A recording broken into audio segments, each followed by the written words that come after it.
உடுக்கை இழந்தவன் கை போல அப்படின்னு ஒரு வார்த்தை இருக்கு இல்லையா, திருக்குறள். இடுக்கண் களைவதாம் நட்பு. ஒரு நல்ல நட்பை தேடிக்கொண்டிருப்பவர்கள் தனுசு ராசிக்காரர்கள்.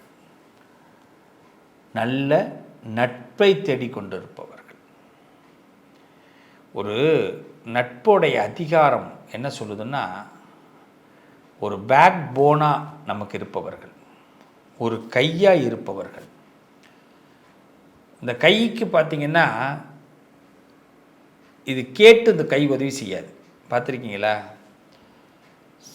சாப்பாடு தட்டை வச்சுட்டு அது மட்டும் எடுத்து போய் கொடுக்கும். பிரெயின் சொல்கிறத செஞ்சுக்கிட்டே இருக்கும். அதுக்கே புரியும். நீங்கள் கையை அதுக்கு தான் கையை அந்தளவுக்கு சொல்கிறோம்.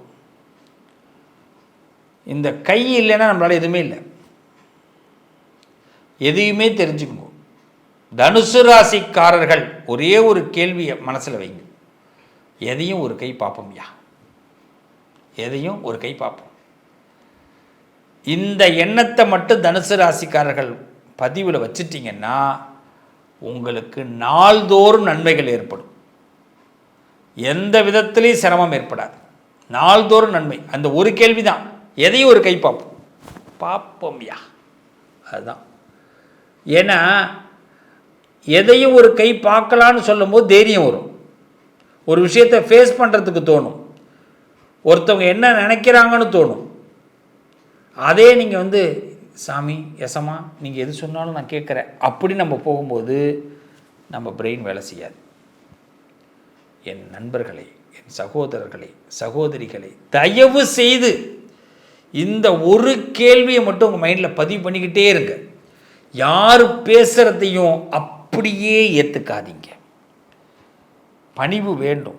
எப்போ? பதவி கிடைக்கும்போது, நமக்கு ஒரு பெரிய பாராட்டு கிடைக்கும்போது. ஏன்னா தலையில் போய் அது இருக்கக்கூடாது. இப்படி தலை குனிஞ்சவொடனே கீழே விழுந்துடும். அது இப்படி இப்படி இல்லை, விலை உயர்ந்ததாக இருக்குது. நான் என்ன பண்ணுறது? செல்ஃபோன்லாம் இப்போ ஒரு பேனா இருக்குது.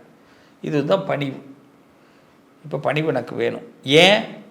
எனக்கு ஒரு பாராட்டு. இந்த பேனா பேர் பாராட்டு. ஒரு பெரிய எனக்கு தகுதி கொடுத்துருக்குறோம். இது வந்துருச்சு. இப்படி இருக்குது. இந்த பேனாவை இப்படி இருக்குது. இப்போ நான் பணிஞ்சேன்னா இது என்ன பண்ணோம்? கீழே விழுந்துடும். இது பணியிலன்னா தலகணம் வந்துடும். இதுக்கு தான். அதை விட்டுட்டு இன்னொருத்தனுக்கு அடிமையாக இருக்கக்கூடாது.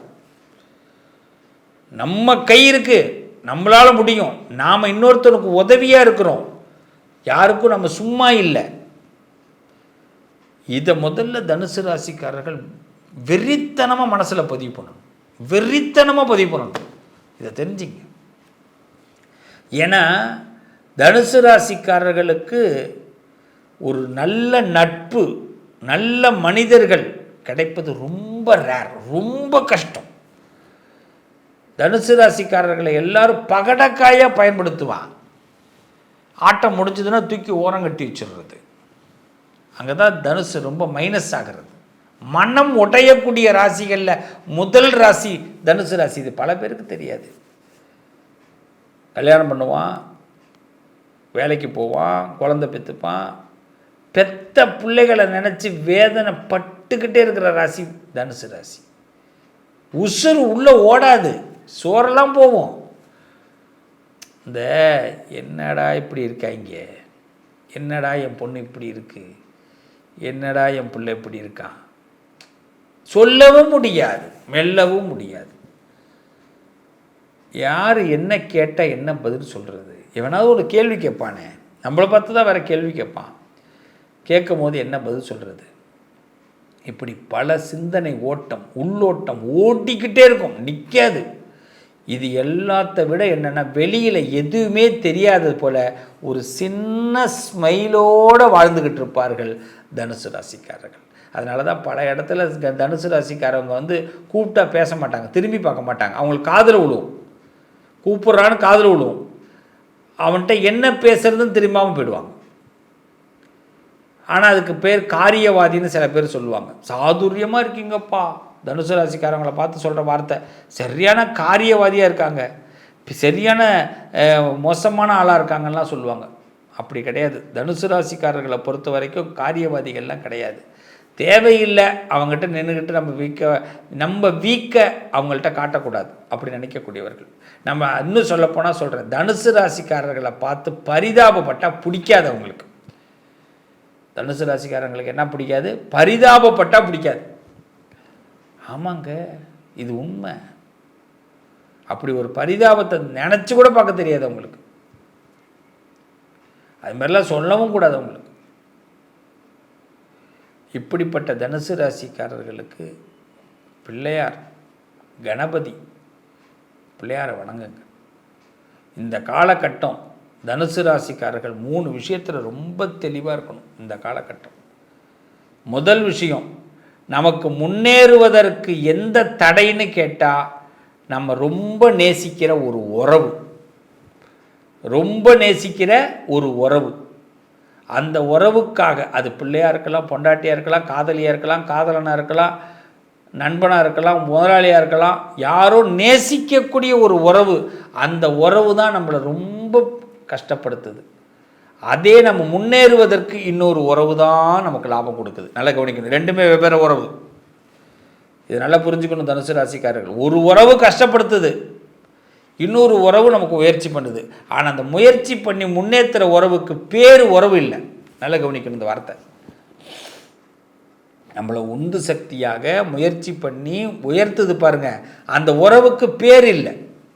மாமா, மச்சான், அண்ணன், தம்பி, அப்பா, அம்மா, புருஷன், பொண்டாட்டி, புள்ள இல்லை, அதுக்கு பேர் யாரோ ஒரு வழிபோக்க.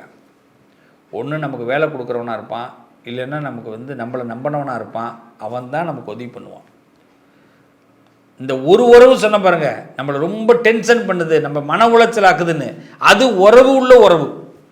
அப்பா, அம்மா, சித்தப்பா, பெரியப்பா, புள்ள, பொண்டாட்டி, புருஷன், இதை முதல்ல தெளிவாக தெரிஞ்சுக்கணும். இந்த இடத்துல தான் நம்ம கரெக்டாக இருக்கணும். என்ன கரெக்டாக இருக்கிறது? அந்த உறவு பற்றி தெரிஞ்சுக்கணும். இவங்க நம்ம ரொம்ப டிஸ்டர்பன்ஸ் பண்ணுறாங்க, அவங்கள பற்றி இப்போ நம்ம நினைக்கக்கூடாது. அதனால் டிஸ்டர்ப் ஆகிறோம், அதனால் வெற்றிகளை இழக்கிறோம், அதனால் நமக்கு வெறுப்பு ஏற்படுது, எதை நோக்கினாலும் அவங்கள பற்றியே நமக்கு சிந்தனை வருது, நல்ல வாய்ப்புகளை கூட விட்டுடுறோம். இதை முதல்ல தனுசு ராசி மைண்டில் ஏற்றிடும். தனுசு ராசிக்கு பிள்ளையாரை கும்பிட சொன்னேன். 1, இயற்கையை வழிபாடு பண்ணுங்க. உங்கள் மனசுக்கு ரொம்ப பிடிச்சது இயற்கை தான். மலைப்பிரதேசம் எங்கேயாவது டக்குன்னு கார் இருந்தால் காரை எடுத்துகிட்டு எங்கேயாவது ஊட்டி போங்க, கொடைக்கானல் போங்க, குற்றாலம் போங்க. வெளிநாடாக இருந்தால் அங்கே எங்கே உங்களுக்கு ஊர் இருக்கோ, மலேசியாவில் இருக்கேன் சார் அப்படின்னா முருகனை போய் பாருங்கள். 10 மலை முருகனை போய் பாருங்கள். எங்கேயோ போங்க சார். உறவு தான் நமக்கு இப்படி இருக்குன்னா, மனசை ரிலாக்ஸ் பண்ணுறதுக்கு ஒரு இடம். ஒரு பூங்காவுக்கு போனார், ஒரு ராட்டினம்லாம் சுற்றுவேன், இந்த இடத்துக்கு போனார். போயிட்டு ஒருத்தர் பணத்தை உள்ளே கட்டிட்டு, அதுக்கு உள்ளே போகிறதுக்கு பணம் கட்டணும், கட்டிட்டு உள்ளே போகிறார். அப்புறம் ஒவ்வொன்றும் சுற்றுறதுக்கு ஒரு 5 விளையாட்டு மட்டும் தான் சுற்ற முடியும், மற்றதுக்கெல்லாம் பேமெண்ட்டு. அவர் என்ன பண்ணார், எல்லாத்தையும் கட்டிட்டு போய் உட்காந்தே இருக்கார். அவர்கிட்ட போய் கேட்டோம், என்னாச்சு எல்லாத்தையும் கட்டிட்டு? நானும் உங்களை பார்த்துட்ருக்கேன் 3 மணி நேரமாக. என்ன, நானும் சும்மா தான் உட்காந்துருந்தேன். எனக்கு இதெல்லாம் போகிறதுக்கு எனக்கு பயம். இந்த ராட்டத்தில் அப்படி ஏறுறது என்ன இறங்குறதுக்குள்ளே நான் விழுந்துருவேன்னு பயம். நான் இன்னை வரைக்கும் ராட்டினம் ஏற மாட்டேன், எனக்கு அதெல்லாம் சுத்த வராது. இந்த போட்டு வரும் இப்படி, அதெல்லாம் போகவே முடியாது, பயம் வந்துடும். நான் அதிகமாக போனது இந்த ட்ரெயின்னு ஒன்று இருக்கும், அதுவும் ரொம்ப ஏறி இப்படிலாம் போகிற ட்ரெயின்லாம் போக மாட்டேன். சின்ன பிள்ளையெல்லாம் போகும் பாருங்க, அவ்வளோதான் நமக்கு தெரியும். நமக்கு கொஞ்சம் துணிச்சல் கம்மி தானே, அதனால் அதுக்குள்ளெலாம் போக மாட்டேன். அவர் உட்காந்துருந்தார். நான் இப்போ நான் என்ன நம்மள மாதிரி அவரும் உட்காந்துருக்காரு அப்படின்னு. நம்ம பயத்தில் உட்காந்துருக்குறோம், நமக்கு அதெல்லாம் நமக்கு செட் ஆகாது. குடும்பத்தை விளையாடுறாங்க, அவங்க சரி ரைட்டு அவங்க விளையாட்டும், நம்ம உட்காந்துருக்கோம். இவர்கிட்ட கேட்டால் அவர் ஒரே வார்த்தை சொன்னார், எனக்கு நிம்மதிக்காக இங்கே வந்து உட்காந்துருக்கேன் சார் அப்படின்னார். இங்கே என்ன சார் நிம்மதி இருக்குது அப்படின்னு. இவ்வளோ பேர் என்னத்துக்காக இவங்களாம் இருந்துகிட்டு இருக்கிறாங்க, நம்ம இதையெல்லாம் பார்த்துட்டோமே, எல்லாராலையும் ஏமாற்றப்பட்டிருக்கோமே, அந்த ஏமாற்றத்தை என்னால் தாங்கிக்க முடியல சார், இதை பார்க்கறதுனால எனக்கு கொஞ்சம் நிம்மதி வருது அப்படின்னாரு. எனக்கு அந்த விஷயம் புரியவே இல்லை, ரொம்ப புரியவே இல்லை. திருப்பி அவர்கிட்ட கேட்ட ஒரே ஒரு வார்த்தை தான், சார் எனக்கு கொஞ்சம் புரியும்படி சொல்லுங்கள் அப்படின்னு. நான் பேமெண்ட்டு கட்டிட்டு நீங்கள் வந்து உட்காந்துருக்கிறதுக்கு மெயின் காரணமே நான் எங்கே இருக்கேன்னு யாருக்கும் தெரியக்கூடாது சார். நான் அதுக்கு கோயிலுக்கு போகலாமே அப்படின்னு. இல்லை சார், இங்கே துரோகங்கள் நடந்துக்கிட்டு இருக்கு.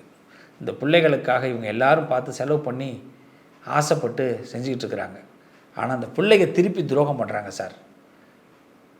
அந்த வழி எனக்கு தெரியும் சார். நான் இந்த இடத்துல எவ்வளோ தூரம் வந்திருக்கிறேன் அப்படின்னு. எனக்கு அதில் ஒரு பெரிய விஷயம் என்னென்னா, அவர் ரொம்ப பலம் அடிபட்டிருக்காருன்னு தெரிஞ்சுது. நீங்கள் என்ன ராசின்னு கேட்டேன். தனுசு ராசினார். நல்லா தெரிஞ்சுங்க தனுசு ராசிக்காரர்களே, சில வலிகள் சில வேதனைகளை வெளியில் சொல்ல முடியாது. ஏன்னா நிறைய பேரால் நம்ம வந்து புறக்கணிக்கப்படுவோம், நிறைய பேரால் கீழே இறக்கப்படுவோம். அந்த இடத்துல நமக்கு பலம் வேணும், பலசாலியாக இருக்கணும். அவரை மாதிரிலாம் போய் உட்கார்ந்துருக்காதீங்க, அவரை மாதிரிலாம் யோசிக்காதீங்க. உங்களுக்கு பலம் இருக்குது. எல்லாம் கடந்து போகிறவர்கள், யாரையும் மனசில் கொண்டு வந்து வச்சுக்காதீங்க. இதை முதல்ல முடிவு பண்ணுங்கள் தனுசு ராசிக்காரர்களே. உங்களுக்கு இருக்கிற பெரிய பலம் எல்லாம் இந்த வாழ்க்கையில் கடந்து போவார்கள் நம்பிட்டீங்கன்னா இன்னிலேருந்து நல்ல நேரம். வாழ்த்துக்கள். விநாயகர் உங்களுக்கு வெற்றியை கொடுப்பார். நல்லதே நடக்கும்.